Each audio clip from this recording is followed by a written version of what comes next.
Welcome to this Calldrip CRM Integration Guide. This guide explains what Calldrip is, how it works and how to implement it into your CRM to integrate all phone calls of your sales team. With Calldrip, you can integrate all phone calls into your CRM using three main Calldrip functions. Lead follow-up enforcement. For new leads, where Calldrip will set up a phone call between your sales representative and a lead within 30 seconds, fully automated. Inbound call tracking, where Calldrip tracks inbound phone calls made by your website, via your website or portals. And click to call, track follow-up calls made by your sales team. All calls that take place via Calldrip will be analyzed by AI to provide call summaries and valuable insights.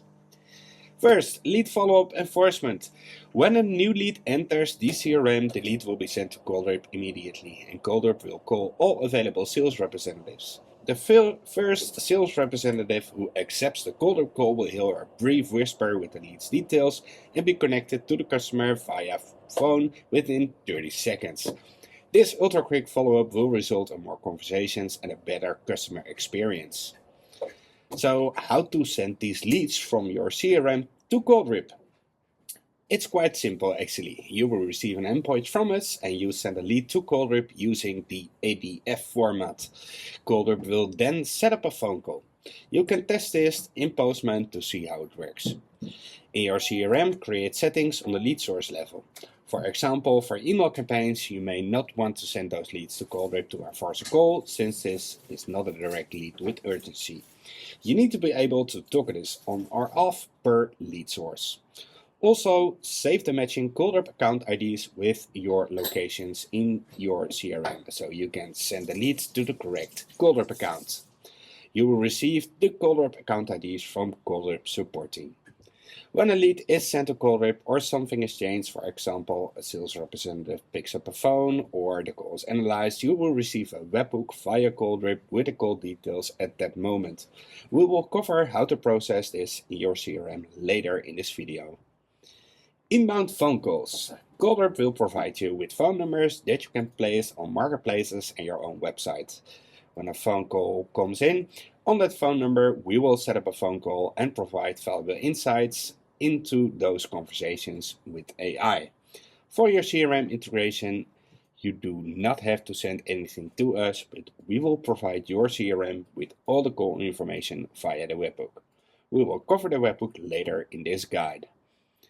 Click to call. Next, track follow-up calls made by your sales team with click to call. It works like this. The sales representative will click a click to call button inside your CRM, and Calldrip will set up the phone call between the sales representative and the lead.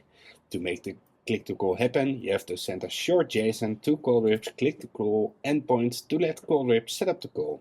You can test this right now in Postman. Ensure that you can deactivate the click-to-call functionality per user and that you store the user's phone number and Calldrip ID. From our experience, the best way to implement this in your CRM is to replace the phone number of the leads with a call via Calldrip button. Do not forget to add a text button if the user wants to use the lead's phone number to text or WhatsApp with the client. Calldrip does not provide texting or WhatsApp solutions yet, but you can create a simple link for the user to make WhatsApp and SMS available. If your organization does not want to track follow-up phone calls anymore for leads that are sold or lost, for example, create a function that will replace the call and text button with the actual phone number. Also, with this click-to-call function, Calldrip will provide you with a webhook with all the necessary call data to process the calls into your CRM. We will cover the webhook payloads now. You will receive a JSON payload like this on your CRM endpoint you have given Calldrip. You can test these and other types of payloads via Postman. In your CRM, create multiple call or Calldrip records with the leads. We recommend using these fields. Then, process all webhook payloads like this to create or update Calldrip records. When a webhook is received, first check if a Calldrip record with a call.id already exists in your CRM. If that's true, then update the Calldrip record. If not, check if a lead ID with field lead.alternate ID exists in your CRM.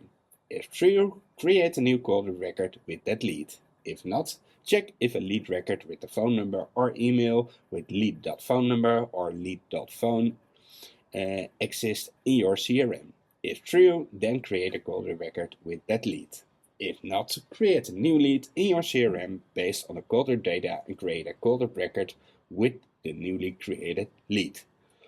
To create a Calldrip record, process these fields from the Calldrip webhook JSON. To create a new lead based on Calldrip data, use these fields. To assign a lead to the right location, look at your database and match your Calldrip dealer ID of your database with the dealer ID in the webhook.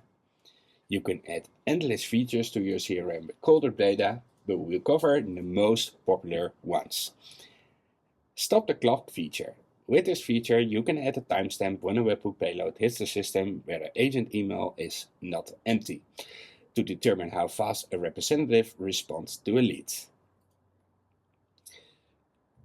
Also, an added feature is assign leads to users. With this feature, you can assign a lead to the sales representative who picks up the call by matching email address of the sales representative in your CRM to the email address of the agent in the Calldrip payload.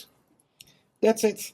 Test the full functionality of Calldrip right now via Postman. You can find these fields to create Calldrip records in the description. If you need any help setting things up, contact us at support@nieuweautokopen.nl or via +31 318 798 500. Thanks for watching this guide.